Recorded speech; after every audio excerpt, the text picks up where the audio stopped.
Hi viewers, welcome to ఆదాన్ మరోకొండం. నేను మీ ప్రసాద్. అర్జెంటుగా ఢిల్లీకి ఆంధ్రప్రదేశ్ సిఎస్ మరియు డీజీపీ ఎందుకని? విషయం ఏంటి అంటే ఆంధ్రప్రదేశ్లో ఎన్నికలు అయిపోయాయి. మరి ఎన్నికలు అయిపోయిన తర్వాత ఎలక్షన్ కమిషన్ ఆంధ్రప్రదేశ్ డీజీపీని మరియు చీఫ్ సెక్రటరీని ఎందుకు రమ్మన్నారు? ఇదే చాలా కీలకమైన అంశం. ఏంటి అంటే ఆంధ్రప్రదేశ్లో జరిగిన పరిణామాలు ఒకటి మాత్రం వాస్తవం. ప్రజలందరూ కూడా స్వచ్ఛందంగా వచ్చి వాళ్ళ యొక్క ఓటుని వేశారు. ఈ నేపథ్యంలో రికార్డు పోలింగ్ అయితే నమోదైంది. ఇక్కడి వరకు బాగానే ఉంది. కానీ కొన్ని చోట్ల అనేక రకాలైన ఇబ్బందులు అయితే ఎదురయ్యాయి. ముఖ్యంగా రాయలసీమలో కొన్ని ప్రాంతాలు కావచ్చు, పల్నాడులోని మరికొన్ని ప్రాంతాలు కావచ్చు, అలా చెదురుమదురు ఘటనలు అయితే జరిగాయి. అయితే ఈ యొక్క అసెంబ్లీ నియోజకవర్గాలలో ప్రాంతాలలో ఎక్కడైతే ఇట్లాంటి అలజడులు జరిగాయో ఈ సమస్యాత్మక ప్రాంతాలను ముందుగానే గుర్తించలేదా? గుర్తించారా? ఒకవేళ గుర్తించినా కానీ చర్యలు తీసుకోలేదా? ఇవే అనుమానాలకు దారినిస్తుంది. ముఖ్యంగా పల్నాడు అంటే ఇప్పుడు కాదు అప్పుడు కాదు, నేను పుట్టినప్పటి నుంచి కూడా రాజకీయాలు ఎన్నికలు అనగానే విపరీతమైన కక్షపూరిత చర్యలు, దాడులు, హత్యలు, మారణకాండలు ఇవన్నీ జరుగుతూనే ఉంటాయి కదా. మరి అటువంటి తరుణంలో టెక్నాలజీ ఇంత పెరిగిన తర్వాత సీసీ కెమెరాలు అరేంజ్ చేసుకోవడం కానీ, పోలీసు భద్రతా బలగాలను మోహరింపజేయడం కావచ్చు, మరి ఆ విధంగా ఎందుకు చేయలేకపోయారు? అంటే సిఎస్ ఏమైనా సరే నిర్లక్ష్య ధోరణితో వ్యవహరించారా? సరే, హరీష్ గుప్తా గారు ఆయన డీజీపీగా ఇటీవలే జస్ట్ ఎన్నికలకు ముందు మాత్రమే ఆయన అక్కడ నియమించారు. మరి ఈ నేపథ్యంలో ఆయన ఇదంతా అర్థం చేసుకునే లోపే జరిగిపోయిందా? పోనీ అలా జరిగిపోయింది అనుకుంటే మిగిలిన అధికారులు ఉంటారు కదా, మరి వారు మాత్రం ఏం చేస్తున్నారు? సో ఈ విధంగా పైగా రిటైర్డ్ ఐపీఎస్ అధికారి మిశ్రా గారు ఆంధ్రప్రదేశ్ రాష్ట్రం మొత్తం కూడా ఒకసారి పర్యటించి సమీక్షించి ఎక్కడెక్కడ సమస్యాత్మక ప్రాంతాలు ఉన్నాయని గుర్తించి అవన్నీ కూడా ఎక్కడెక్కడ చర్యలు తీసుకోవాలి అని చెప్పేసి భావించినప్పటికీ ఇక్కడ చాలా వరకు భయభ్రాంతులకు గురి చేశారు. ముఖ్యంగా పుంగనూరు ఉంది, చిత్తూరు జిల్లా, ఉమ్మడి చిత్తూరు జిల్లాలోని. ఇదే పుంగనూరులో ఎన్నికలకు ముందు ఏం జరిగింది? ఎన్నికల ప్రచార సమయంలో మరి బీసీవై పార్టీ అధినేత అయినటువంటి రామచంద్ర యాదవ్ ఆయన ప్రచారంలో భాగంగా ఉన్నప్పుడు ఆయన్ని విపరీతంగా అక్కడ దాడులు చేయటం కావచ్చు, ప్రచార రథాలను దగ్ధం చేయటం కావచ్చు, ఇవన్నీ జరిగినాయి కదా. మరి ఇంత జరిగినప్పుడు ఎన్నికల సమయంలో ఖచ్చితంగా వాటిపైన ఆ యొక్క ప్రాంతాల్లో ఫోకస్ చేయవలసింది మరి ఎలక్షన్ కమిషన్గా, అంటే ఎలక్షన్ కమిషన్ ద్వారా అధికారులు చర్యలు చేపట్టాలి కదా. సిఎస్ గారిదే బాధ్యత కదా. మరి సిఎస్ జవహర్ రెడ్డి గారు ఏం చేస్తున్నారు?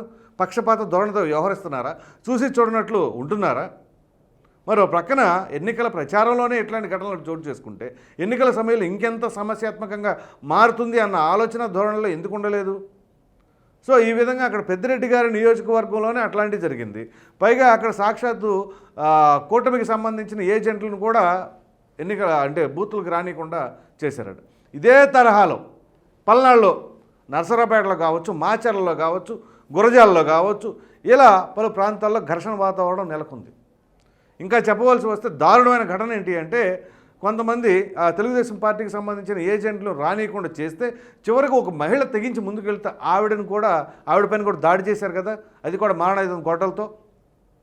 సో అఫ్కోర్స్ ప్రాణాపాయం నుంచి తప్పిందనుకోండి. ఆ విధంగా ఇట్లాంటివి జరుగుతూ ఉంటే ఏం జరుగుతుంది? ఇదంతా ఒక ఎత్తు అయితే సరే, ఎన్నికల రోజు జరిగింది, ఇవన్నీ సర్వసహజం అనుకోవచ్చు. ఎన్నికలు అయిపోయిన తర్వాత రోజు జరగడం ఏంటి దాడులు? ఇది ఇంకా విచిత్రం. ఎప్పుడూ లేని విధంగా ఆంధ్రప్రదేశ్లో ఎన్నికలు అయిపోయిన తర్వాత దాడులు మరలా కొనసాగుతూనే ఉన్నాయి. మనం చూసాం, పులివర్తి నాని గారు చంద్రగిరి నియోజకవర్గ కూటమి అభ్యర్థి, తిరుపతిలో అంత దారుణమైన దాడి. ఏదైతే పద్మావతి మహిళా యూనివర్సిటీ ఉందో ఆ యూనివర్సిటీలో స్ట్రాంగ్ రూమ్ ఉంది, అక్కడ ఈ యొక్క ఈవీఎంలను భద్రపరిచే గది. సో అక్కడికి పరామర్శకు వెళ్ళినప్పుడు ఒకసారి చూద్దామని చెప్పేసి అనుకున్న సమయంలో అక్కడ మారణాయుధాలు, ఎంత దారుణమైన మారణాయుధాలు అవి! సమ్మెటలా, సుత్తులు, కర్రలు, రాళ్ళు, అసలు వాటన్నిటిని లోపలికి ఎలా వెళ్ళనిచ్చారు? అతని కారుకి సీసీ కెమెరాలు ఉన్నాయి కాబట్టి ఇవన్నా దొరికింది. లేకపోతే అతను హత్య చేసేసి మరలా అక్కడ బైపోలింగ్ నిర్వహించాలనే ఈ విధంగా ప్రణాళిక రచించారు అని చెప్పేసి ఆయనే సాక్షాత్తు చెప్పడం జరిగింది. మరి వీటన్నిటిపైన వివరణ ఇచ్చుకోవాల్సిన బాధ్యత ఆంధ్రప్రదేశ్ సిఎస్ జవహర్ రెడ్డి గారు మరియు డీజీపీ గారిది. వీరిద్దరూ చాలా ప్రముఖమైన పాత్ర పోషించాలి.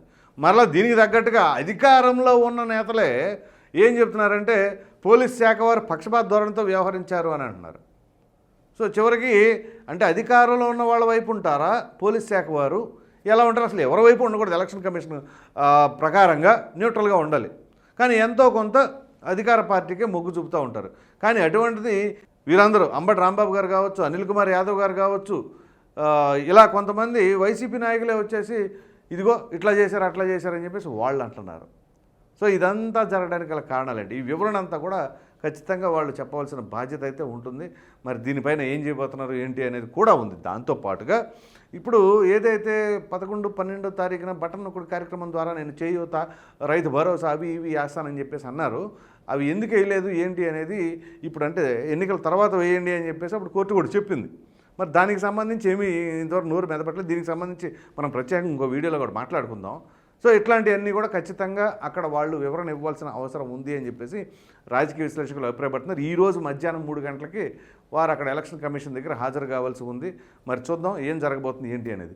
ఈ వీడియో కనుక మీకు నచ్చినట్టు లైక్ చేయండి, షేర్ చేయండి. అదేవిధంగా అర్జెంటుగా ఢిల్లీకి రమ్మన్న ఏపీ సీఎస్ మరియు డీజీపీని ఈసీ రమ్మంది. మీరు ఎందుకు రమ్మంది ఏంటి అనే దానిపైన మీ విలువైన అభిప్రాయాన్ని కామెంట్ రూపంలో ఖచ్చితంగా తెలియజేయండి. మరిన్ని వీడియోస్ కోసం మన ఆధార్ ఛానల్ సబ్స్క్రైబ్ చేయడం మాత్రం మర్చిపోకండి. Thank you.